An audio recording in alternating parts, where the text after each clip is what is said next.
look at is funnily role play in order to validate whether the design is actually correct or what we're doing is right. When I say role play, obviously when you design for a mixed-use development and you design the public realm, you're designing for multiple user profiles.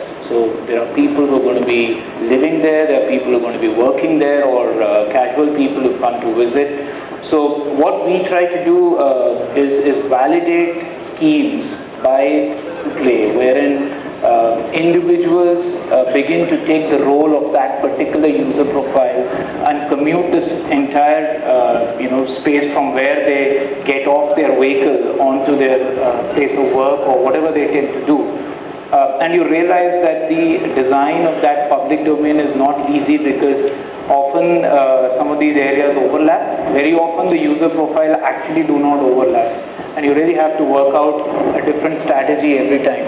So for example, you got to have the garbage cleared up, and you've got to get people also into that space. So both these activities do happen at various times, but they happen in the same space. So taking on design, yes, it's a critical element. It's probably one of the easier things to do. Implementation, I think we have to look at how private and the government agencies come together on this.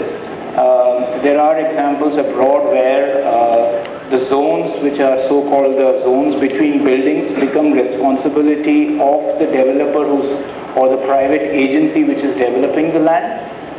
And in some ways, that accountability of that space therefore increases rather than leaving it to the government agencies to do that. That's one way how I believe the private and the public can really participate.